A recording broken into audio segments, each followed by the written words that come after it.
Hello everyone, welcome to my channel Sarihari kitchen. ನಾನು ಸೌಂದರ್ಯ. ಇವತ್ತಿನ ವಿಡಿಯೋದಲ್ಲಿ ತುಂಬಾ ರುಚಿಕರವಾಗಿರುವಂಥ ಒಂದು ಪಾಯಸ ರೆಸಿಪಿನ ತೋರಿಸ್ಕೊಡ್ತಾ ಇದ್ದೀನಿ.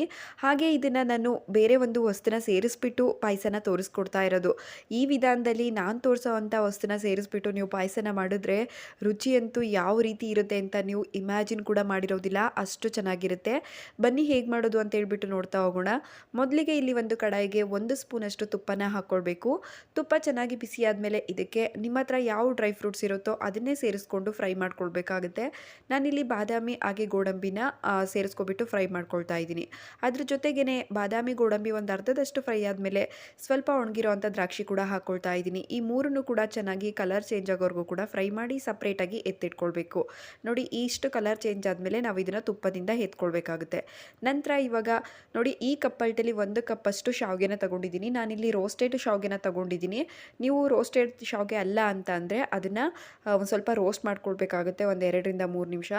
ನಂತರ ನಾನಿಲ್ಲಿ ಅದೇ ಸೇಮ್ ಕಪ್ಪಲ್ಟಲ್ಲಿ 1 ಕಪ್ಪಷ್ಟು ಕ್ಯಾರೆಟು ಅಂದರೆ ಮೀಡಿಯಮ್ ಸೈಜ್ದು 1 ಕ್ಯಾರೆಟನ್ನು ಈ ರೀತಿಯಾಗಿ ತುರಿದ್ಬಿಟ್ಟು ಸೇರಿಸ್ಕೊಳ್ತಾ ಇದ್ದೀನಿ. ನೋಡಿ, ಇದನ್ನು ತುಪ್ಪದಲ್ಲಿ ಒಂದು 2 ನಿಮಿಷ, ಜಾಸ್ತಿ ಹೊತ್ತು ತುರಿಯೋದು ಬೇಡ, ಒಂದು 2 ನಿಮಿಷ ನಾವು ಇದನ್ನು ಫ್ರೈ ಮಾಡ್ಕೊಳ್ಬೇಕಾಗುತ್ತೆ. ನಾನು ಆವಾಗಲೇ ಹೇಳಿದ್ದು ಈ ವಸ್ತುನೇ. ಈ ಕ್ಯಾರೆಟನ್ನು ಸೇರಿಸಿ ನೀವು ಪಾಯಸನ ಮಾಡಿ ಅದ್ಭುತವಾಗಿರುತ್ತೆ. ನೋಡಿ, ಒಂದು 2 ನಿಮಿಷ ಆದಮೇಲೆ ಹುರ್ಕೊಂಡಿದ್ದಾದ ನಂತರ ಅದನ್ನು ಎತ್ತಿಟ್ಕೊಳ್ಬೇಕು ಸಪ್ರೇಟಾಗಿ. ನಂತರ ಇವಾಗ ಅದೇ ಕಡಾಯಿಗೆ ಸೇಮ್ ಕಪ್ಪಲ್ಟಲ್ಲಿ ಇಲ್ಲಿ ಒಂದು 3.5 ಕಪ್ಪಷ್ಟು ನೀರನ್ನು ಸೇರಿಸ್ಕೊಳ್ತಾ ಇದ್ದೀನಿ. ಕ್ಯಾರೆಟು ಹಾಗೆ ಶಾವಿಗೆನ ತೊಗೊಂಡಿರೋ ಅಂಥ ಕಪ್ಪಲ್ಟಲ್ಲಿ ನೋಡಿ, ನೀರನ್ನು ಹಾಕ್ಕೊಂಡಿದ್ದಾದಮೇಲೆ ಈ ನೀರು ಸ್ವಲ್ಪ ಬಿಸಿ ಆಗೋದಕ್ಕೆ ಬಿಡಬೇಕಾಗುತ್ತೆ. ಅದು ಬಿಸಿ ಆದಮೇಲೆ ನಾನು ತಗೊಂಡಿರೋ ಅಂಥ ಶಾವಿಗೆನ ಸೇರಿಸ್ಕೊಳ್ತಾ ಇದ್ದೀನಿ. ನಾನು ಆವಾಗಲೇ ಹೇಳಿದಾಗೆ ಶಾವಿಗೆ ಏನಾದ್ರು ರೋಸ್ಟೆಡ್ ಇಲ್ಲ ಅಂತ ಅಂದರೆ ನೀವು ಒಂದು 2 ನಿಮಿಷ ಫ್ರೈ ಮಾಡಿ ಸಪ್ರೇಟಾಗಿ ಎತ್ತಿಟ್ಕೊಳ್ಬೇಕಾಗುತ್ತೆ. ನಾನಿಲ್ಲಿ ರೋಸ್ಟೆಡ್ ಆಗಿರೋದ್ರಿಂದ ಡೈರೆಕ್ಟ್ ಹಾಕ್ಕೊಳ್ತಾ ಇದ್ದೀನಿ. ನೋಡಿ, ಇದನ್ನು ಹಾಕ್ಕೊಬಿಟ್ಟು ಒಂದು 2 ನಿಮಿಷ ಬೇಯಲಿಕ್ಕೆ ಬಿಡೋಣ. ನೋಡಿ, ಒಂದು 2 ನಿಮಿಷ, ಒಂದು ಅರ್ಧದಷ್ಟು ಶಾವಿಗೆ ಬೆಂದಿರಬೇಕಷ್ಟೇ. ಈ ಟೈಮಲ್ಲಿ ನಾವು ಫ್ರೈ ಮಾಡಿ ಎತ್ತಿಟ್ಕೊಂಡಿರೋ ಅಂಥ ಕ್ಯಾರೆಟ್ ತುರಿನೂ ಕೂಡ ಸೇರಿಸ್ಕೊಳ್ಬೇಕು. ಕ್ಯಾರೆಟ್ ತುರಿನೂ ಹಾಕಿಬಿಟ್ಟು ಶಾವಿಗೆ ಮತ್ತು ಕ್ಯಾರೆಟನ್ನು ಬೇಯಲಿಕ್ಕೆ ಬಿಡಬೇಕಾಗುತ್ತೆ. ನೋಡಿ, ಒಂದ್ಸಲ ಚೆನ್ನಾಗಿ ಮಿಕ್ಸ್ ಮಾಡಿಕೊಂಡು ಬೇಯಲಿಕ್ಕೆ ಬಿಡಬೇಕು. ನಿಮಗೆ ಪಾಯಸ ಅನ್ನೋದು ಯಾವ ಕಲರ್ ಬರುತ್ತೆ ಅಂದರೆ ಕ್ಯಾರೆಟ್ ಹಾಕಿದ ಮೇಲೆ ತುಂಬಾ ಸೂಪರಾಗಿ ಬರುತ್ತೆ. ನೋಡಿ, ಎರಡನ್ನೂ ಕೂಡ ಬೇಯಲಿಕ್ಕೆ ಬಿಡ್ತಾ ಇದ್ದೀನಿ ಇವಾಗ. ಅದ್ರ ಮಧ್ಯದಲ್ಲಿ ನಾನಿಲ್ಲಿ ಏಲಕ್ಕಿ ಪೌಡರ್ ಕೂಡ ಹಾಕ್ಕೊಳ್ತಾ ಇದ್ದೀನಿ. ಪಾಯಸಕ್ಕೆ ಒಂದೊಳ್ಳೆ ಟೇಸ್ಟ್ ಬರಬೇಕು ಅಂದರೆ ಏಲಕ್ಕಿ ಪೌಡರ್ನ ಮಿಸ್ ಮಾಡ್ಕೊಳ್ಬಾರ್ದು. ನೋಡಿ, ಏಲಕ್ಕಿ ಪೌಡರ್ನು ಕೂಡ ಹಾಕಿ ಚೆನ್ನಾಗಿ ಒಂದ್ಸಲ ಮಿಕ್ಸ್ ಮಾಡ್ಕೊಳ್ಳೋಣ. ನಂತರ ಇದಕ್ಕೆ ಸಿಹಿಗೆ ನಾನಿಲ್ಲಿ ಸಕ್ಕರೆನ ಸೇರಿಸ್ಕೊಳ್ತಾ ಇದ್ದೀನಿ. ಶಾವಿಗೆ ಮತ್ತು ಕ್ಯಾರೆಟನ್ನು ತೊಗೊಂಡಿರೋ ಅಂಥ ಸೇಮ್ ಕಪ್ಪಲ್ಟಲ್ಲೇ 1 ಕಪ್ಪಷ್ಟು, ಹಾಗೆ ಅದ್ರ ಜೊತೆಗೆ 1 ಟೇಬಲ್ ಸ್ಪೂನಷ್ಟು ಹಾಕ್ಕೊಳ್ತಾ ಇದ್ದೀನಿ. ಸಿಹಿ ನಿಮಗೆ ಯಾವ ರೀತಿ ಬೇಕು ನೋಡಿಬಿಟ್ಟು ಸೇರಿಸ್ಕೊಳ್ಬೋದು. ಸಕ್ಕರೆ ಇಷ್ಟ ಇಲ್ಲ ಅಂದರೆ ನೀವು ಆ ಜಾಗದಲ್ಲಿ ಬೆಲ್ಲ ಕೂಡ ಹಾಕ್ಕೊಳ್ಬೋದು. ಸೇಮ್ 1 ಕಪ್ಪಷ್ಟು ಬೆಲ್ಲನ ಹಾಕ್ಕೊಳ್ಬೇಕಾಗುತ್ತೆ. ನೋಡಿ, ಸಕ್ಕರೆ ಕೂಡ ಹಾಕಿ ಚೆನ್ನಾಗಿ ಕರಗಲಿಕ್ಕೆ ಬಿಡೋಣ. ಸಕ್ಕರೆ ಅನ್ನೋದು ನಿಮ್ಗೆ ಎಷ್ಟು ಬೇಕು ನೋಡಿ ಸೇರಿಸ್ಕೊಳ್ಳಿ. 1 ಕಪ್ ಹಾಕಿ 1 ಟೇಬಲ್ ಸ್ಪೂನ್ ಅಷ್ಟು ಹಾಕಿದರೆ ನಮಗೆ ಪಾಯಸದ ಸಿಹಿ ಅನ್ನೋದು ಕರೆಕ್ಟಾಗಿ ಬರುತ್ತೆ.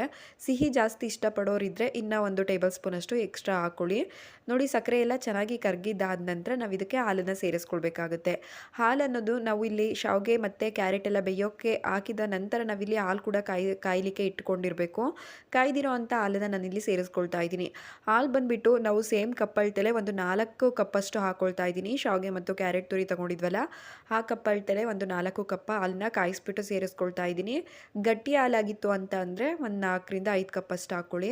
ನೋಡಿ, ಹಾಕಿ ಚೆನ್ನಾಗಿ ಒಂದ್ಸಲ ಈ ರೀತಿಯಾಗಿ ಮಿಕ್ಸ್ ಮಾಡಿಕೊಂಡು ಮತ್ತೆ ಒಂದು 3-4 ನಿಮಿಷ ನಾವು ಇದನ್ನು ಕುದಿಲಿಕ್ಕೆ ಬಿಡೋಣ. ಸ್ವಲ್ಪ ಗಟ್ಟಿ ಬರಬೇಕು ಪಾಯಸ, ಅದಕ್ಕೋಸ್ಕರ. ನೋಡಿ, ಒಂದು 3ರಿಂದ 4 ನಿಮಿಷ ಕುದ ನಂತರ ನಮಗೆ ಈ ರೀತಿಯಾಗಿ ಗಟ್ಟಿಯಾಗಿ ಒಂದೊಳ್ಳೆ ಕಲರಲ್ಲಿ ಪಾಯಸ ಅನ್ನೋದು ರೆಡಿ ಆಗಿಬಿಡುತ್ತೆ. ತುಂಬಾ ಸೂಪರಾಗಿರುತ್ತೆ. ಒಂದ್ಸಲ ಈ ವಿಧಾನದಲ್ಲಿ ಟ್ರೈ ಮಾಡಿ ಕ್ಯಾರೆಟನ್ನು ಹಾಕಿ.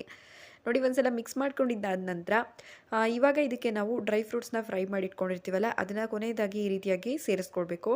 ಗ್ಯಾಸ್ ಫ್ಲೇಮ್ನ ಆಫ್ ಮಾಡ್ಕೊಂಡಿದ್ದಾದ ನಂತರ ಸೇರಿಸ್ಕೊಂಡು ಒಂದ್ಸಲ ಮಿಕ್ಸ್ ಮಾಡ್ಕೊಳ್ಳೋಣ. ತಣ್ಣಕ್ಕಾದ ನಂತರ ಇದು ಇನ್ನೂ ಕೂಡ ಗಟ್ಟಿ ಬರುತ್ತೆ.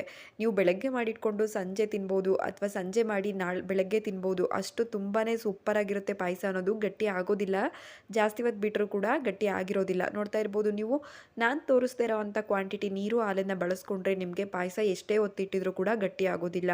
ತುಂಬಾ ಸೂಪರಾಗಿರೋ ಅಂಥ ಪಾಯಸ ರೆಸಿಪಿನ ತೋರಿಸ್ಕೊಟ್ಟಿದ್ದೀನಿ. ಈ ವಿಡಿಯೋ ನಿಮ್ಗೆ ಇಷ್ಟ ಆಗಿತ್ತು ಅಂತ ಅಂದರೆ ಲೈಕ್, ಶೇರ್, ಕಮೆಂಟ್ ಮಾಡೋದನ್ನ ಮರಿಬೇಡಿ. ಹಾಗೆ ಇನ್ನೂ ಯಾರು ನನ್ನ ಚಾನಲ್ನ ಸಬ್ಸ್ಕ್ರೈಬ್ ಮಾಡದೇ ವಿಡಿಯೋ ನೋಡ್ತಾ ಇದ್ದೀರಾ, ಪ್ಲೀಸ್ ಸಬ್ಸ್ಕ್ರೈಬ್ ಮಾಡ್ಕೊಳ್ಳಿ. Thank you for watching.